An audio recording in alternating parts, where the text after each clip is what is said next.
자, 봉 기자님 어서 오십시오. 네, 안녕하세요. 예, 저희가 한 달 만에 이렇게 또 스튜디오에서 뵙는 것 같은데요. 그동안 뭐 잘 지내셨죠? 네, 그 바쁘게. PD수첩하고 한 두 번 정도 대장동 관련 방송을 했고요. 예. 그 사이에 또 KBS 시사 직격하고도 그렇죠. 한번 방송을 했습니다. 예. PD수첩 2탄 대장동 2탄은 지난 화요일에 엊그저께 냈는데 예, 저도 잘 봤습니다. 이번에는 뭐 하여튼 녹음 파일이 그동안 약간 전부 입수를 못했었다가 이번에 전부 입수를 해서 어느 정도 좀 그러니까 어떤 우리가 말로 설명하는 게 아니라 대장동 업자들의 목소리로 그렇죠. 그 녹음 파일은 사실 조작을 할 수가 없잖아요. 네, 맞아요. 2012년 8월부터 네. 2021년 9월까지예요. 네. 물론 녹음 파일이 워낙 한 130개 돼서 다 하진 못했습니다만 어느 정도 좀 대장동 사업에 대해서 설명이 좀 된 것 같고요. 저희가 이제 뉴스타파에서 지금 현재 기획을 하고 있는 거는 그렇다면 한번 총정리를 해보는 게 어떠냐. 아직 대장동 재판이 진행 중이지만 저희가 입수한 수사 기록과 녹음 파일을 토대로 그럼 대장동에서 도대체 10년 동안 무슨 일이 있었던 거냐 한 2시간 정도 분량으로 총정리를 할 계획이 있습니다. 아, 좋습니다. 네. 뭐 PD수첩 얘기를 하셨으니까 잠깐 네. 그 얘기를 좀 하고 넘어가면 저도 그 PD수첩 내용을 엊그저께 아주 잘 봤는데요. 네. 그래서 정리가 잘 돼 있어서 굉장히 좀 좋았어요. 네.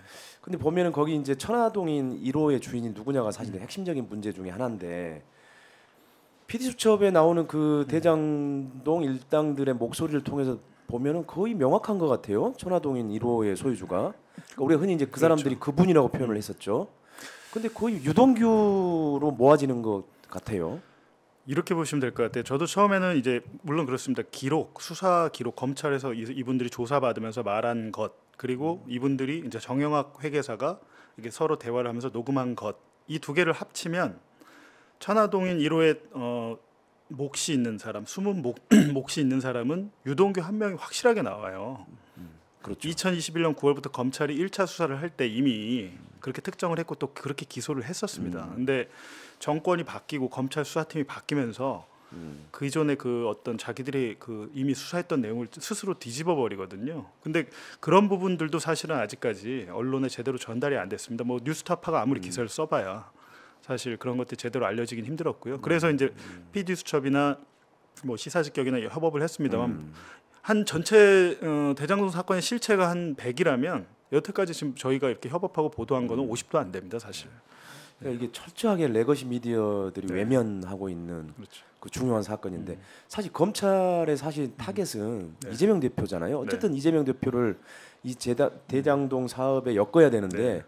사실 녹취록을 봐도 그렇고 중요 부분들 내용만 지금까지 공개된 내용만 보더라도 사실 이재명 대표한테 돈이 직접 갔다는 얘기는 사실 없어요. 그런 게 이제 있다면 만약에 검찰 수사 기록이 저희 이제 1차 수사 기록이 4330쪽인데 그런 것들이 있고 녹음 파일이 있거나 내용이 있거나 지금 예를 들면 정영학 녹취록 저희가 지난 1월 12일에 공개한 녹취록이 1325쪽인데 검찰 버전의 녹취록은 더 많아요. 왜냐하면 정영학은 자기가 녹음했던 녹음 파일 중에 이 사건과 관계된 중요한 것만 녹취록으로 풀어서 검찰이 낸 겁니다. 그게 1325쪽이고 뭐 자기 부인이나 아들과 대화한 뭐 이런 것도 있어요. 그게 뭐 파일이 한 20시간짜리 막 이렇게 제가 볼 때는 녹음 기능을 켜놓고 잊어버린 것 같아요.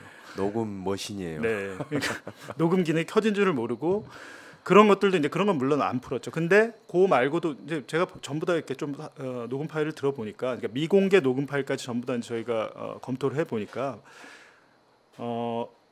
1차 수사 기록 때 이미 어느 정도 이 사건의 진실이 밝혀졌는데 그걸 뒤집었잖아요. 그렇죠. 근데 그 뒤집었는데 그럼 뒤집은 증거가 뭐냐? 그러면 뒤집은 증거가 새롭게 검찰이 찾았다.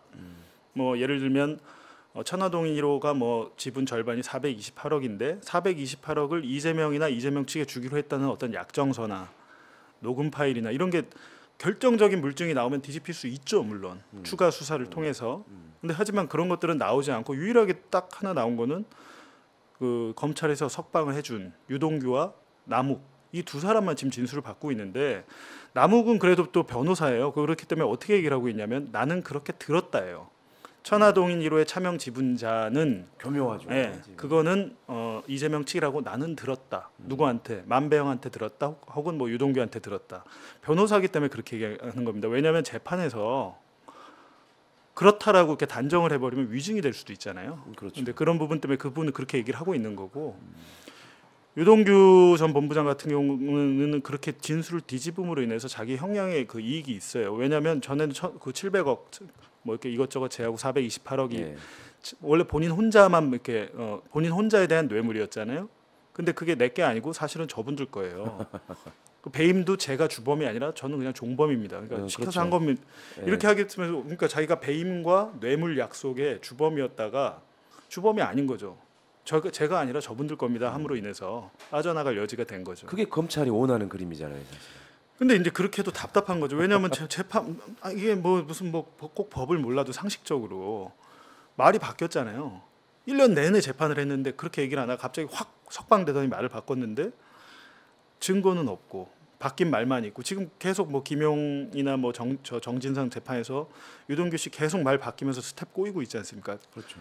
뇌물을 줬다는 날짜도 뭐 4월 뭐 27일이었다가 지금 5월 3일로 바꾸고 뇌물이라는 거는 날짜와 장소가 특정이 안 되면 그 절대로 유죄로 인정이 안 되거든요. 날짜도 바뀌고 뇌물 액수도 바뀌고 장소 검찰이 뭐 뇌물을 유흥주점에서 줬다는데 저희가 가보니까 유흥주점 아닙니다. 그냥 7080 노래방이고 그 룸에 뭐 유흥주점 룸에서 은밀하게 줬다는 식으로 그 뭐 예를 들면 정진상 공소장 이렇게 돼 있는데 아닙니다 가보니까.